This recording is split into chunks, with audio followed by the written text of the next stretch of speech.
Hello there, this is Ashraf from Zone Studios as usual, and I'm here for our second tutorial. We are still handling Autocad, and today I want us to cover the circle, the arc, the rectangle tool. Perfect, so let's get to the circle tool right now. So simply grab the circle tool by clicking it. And then as if you remember what we discussed last time, we said you have to take note of a command line. What is the command line telling us to do? So the command line is saying specify center point for circle. So I'll specify a point in the screen, and then it's saying specify radius of the circle. So you simply input a radius, or you can define the radius graphically. I'm going to say 120 and hit enter. Perfect, and we have our circle. So if you go back here to the command, you can see that the circle has a drop down arrow.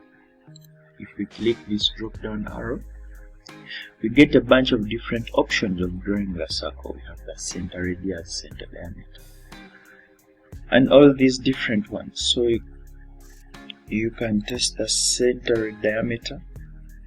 Saying specify center point for circle, specify it, then specify diameter. You can input that manually, 120, and there we have our circle.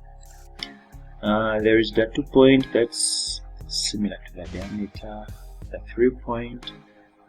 Let's say if I have 2 lines like that, and I want to draw a circle touching these 2 lines, so that means I'm going to pick the 3 point option. So my first point is this, the second point is that, the third point is that. So specify center point for a circle, I don't have that, but it's telling me to specify first point on circle. So I'll specify first point, that is my second point, and this is my third point, and you have a circle that is touching those 3 points. Perfect. We have other options here. You can play around with these to find out what they do.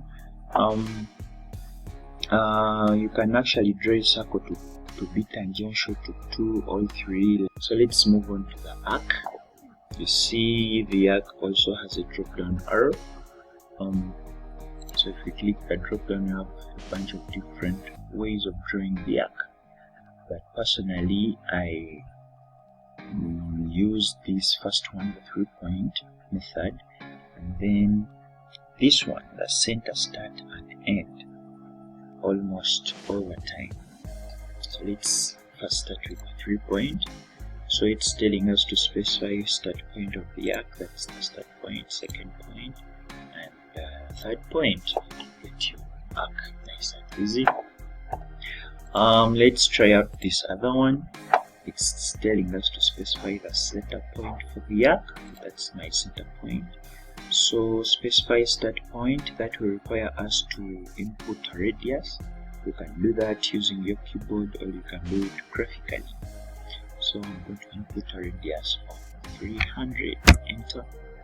Then Autocad is designed to draw in the counterclockwise direction. As you can see from my first point, Autocad is drawing as I move my mouse in the anti-clockwise direction or the counterclockwise direction.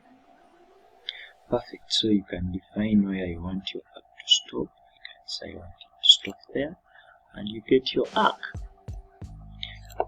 Same thing, it draws in the counterclockwise direction.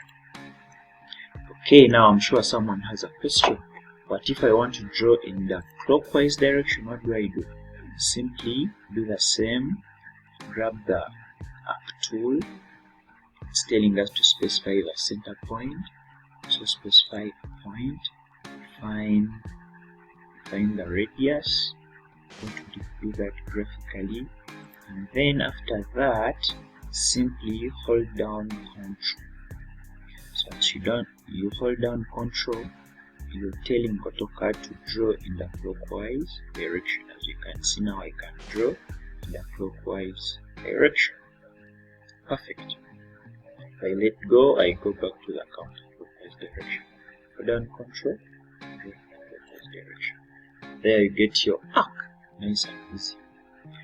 Yeah, so you can go on and play with all these other different options and find out what they do. Mostly we are going to make this the center start end and the 3-point effects. Okay, so let's move on to this other rectangle tool. So this is simple. Grab the tool. The command line is telling us to specify first corner, specify that graphically, and then drag your mouse. You can input the dimensions manually on your keyboard. That is 9,000. Then that is the length. To go to the width, simply press tab on your keyboard. Tab and you go to the width and 6,000. Easy. The same tool can give us a square. You know, a square has both sides equal, so I can say the length is 4,000 by 4,000. Get a square there. Then the tool still has a drop down, so if we click the drop down, we get a polygon. Okay, click the polygon. It's telling us to enter the number of sides of the polygon.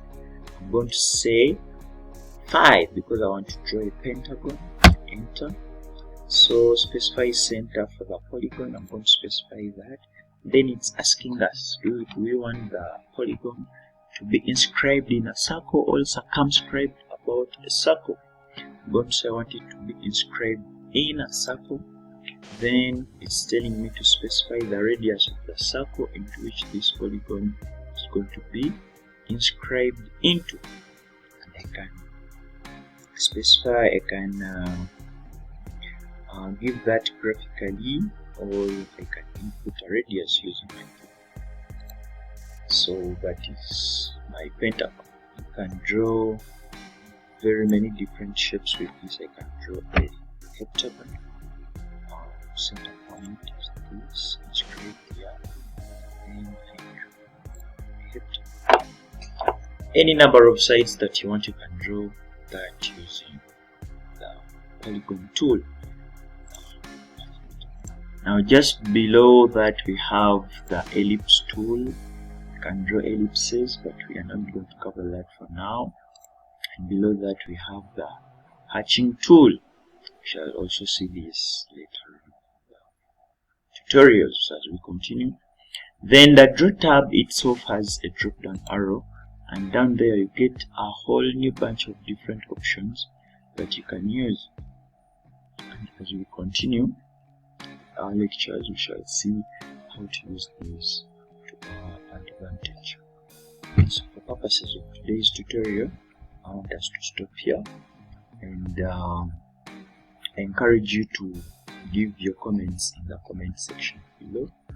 You can tell us where you're not getting things right, and we can come in and help. You can also tell us what you want us to work on so that we can make life easy for you. So please like and subscribe to this YouTube channel. See you. God bless you.